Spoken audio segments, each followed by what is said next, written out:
Hey guys, Josh here from Sportitude and it's shoe review time, and today we're going to be doing it on the Brooks Transcend 7. This shoe here, an ultra cushion running shoe from the Brooks family, and obviously targeting a overpronator as well. So there's a few changes that have come into play here with this shoe from where it was with the 6, which we're going to get through in today's review.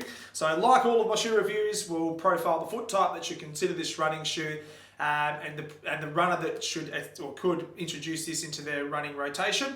We'll go over the outsole, the midsole, and the upper, and we'll see if it could be a shoe for you. So let's get stuck in. So first things first, we're going to profile the runner that should be considering this running shoe here. So it is in the max cushion category from Brooks, but it also sits into that supportive category as well. And Brooks over the last couple of seasons have been using guide rails to execute that support system. So with the guard rails, that essentially means if you have a mild overpronation through your gait, then you should be looking at protecting your arches and your essentially mid-rotation, which is your tibial rotation. So therefore, we're talking about a foot type that has a tendency to overpronate ever so slightly. So when we're looking at that foot type, the static position would look something like this. We'll have a slightly flatter arch through the midsection through here. And as the runner makes contact with the ground, heel first, coming through to mid-starts, there will be a little bit of collapse in that arch through here. So the guide rails just give a little bit of assistance into slowing down that rate of pronation as well. If you happen to be a neutral runner or have a neutral gait with a higher arch, something that replicates this, it would be a shoe that I'd be a little bit cautious of running in, and the main reason being is the guide rails may be a little bit too much for your foot and you'll end up just being pushed out a little bit too far. But you can consider the Brooks Glycerin 18. That is a very similar shoe, and we'll touch on the similarities in this review today.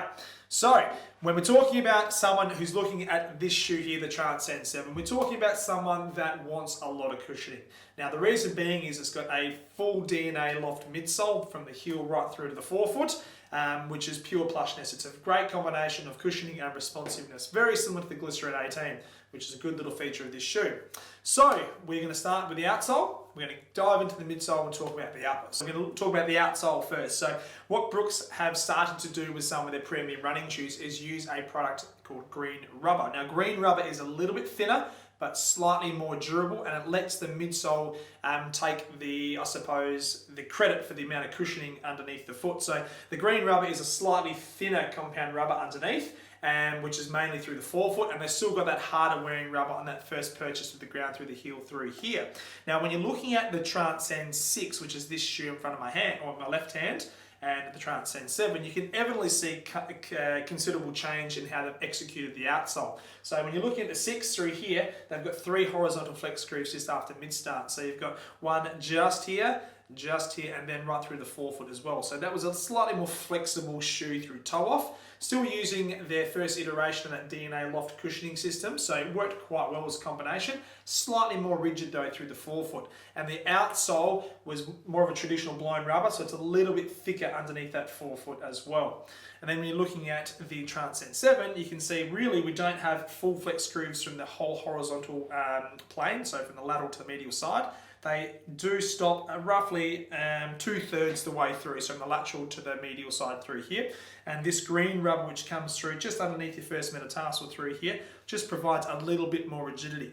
And I'm of the opinion that I've done that is because the execution of the DNA loft cushioning in this new version is a fraction softer. So they just had to get a little bit more support underneath that first metatarsal through there. So that's why the changes come through with the Transcend 7 in comparison to the 6. And as I touched on before, the harder wearing rubber through here as well through the back purchase point for your heel strikers. Midfoot strikers, which I am, and I've ran the Transcend 7s, I like them, they're a nice stable shoe. You've got great purchase with the ground through here, so there's no sort of intrusion with a truss 6 system or anything like that. It's a nice plush shoe. So not only does it provide great contact point for your midfoot runners, it also provides a really smooth transition for your heel strikers. So from that first point of contact through mid starts to toe off, having full surface area underneath your foot and full contact point with the ground really makes running quite enjoyable. Okay, now coming through to the midsole, which is probably where most of the change has occurred inside this shoe. So the midsole is almost identical to the Glycerin 18. The only real difference is they've happened to mold it in the guide rails on top of the midsole through here. So what the guide rail is, if I just hold up the women's here and show you the medial side, you can see between my my finger and finger here, that sort of black call out and that midsole through there. So when they pour the set foam into the mold, they then also combine that with the guide rail technology. Previously with the 6, what they did was they pour the midsole first, and then they placed the guide rails on top and glued it into position. It was fine, it worked quite well, but this, I'd say it's a more effortless approach, so you don't necessarily notice the support as much as you did in the previous version. That's just for me personally, which is a nice feature. It still does what it's supposed to do, its intended purpose, but you're not noticing the technology call out underneath your foot, which is great. And the other big change in regards to the midsole is the stack height. So the stack height of the new Transcend 7 is actually a 10mm heel to toe drop in comparison to an 8mm, which is where it was the last couple of seasons. And the main reason it's gone to a 10mm is to replicate that of the Glycerin. So I'm going to hold up the men's Glycerin here and the men's Transcend, and you're going to see, I almost switch away, spot the difference. So lateral side, medial side, and outsole, like so. And if you can guess the difference right now, you're a genius. But there's only a couple of little changes. There's obviously the guide rails that they've molded into the midsole, and there's a subtle change with how they've executed the outsole through here. Glycerin, Transcend. So you can see an extra cutaway through here and here on that medial side, where in the Transcend it's 1, 2 pieces on that medial side in comparison to 1, 2, 3, as you can see on the Glycerin. So it's such a similar shoe. So much so I did a bit of a run on the treadmill, and I had the Glycerin on my left foot and a Transcend on my right, and I really couldn't tell the difference, to be completely honest with you.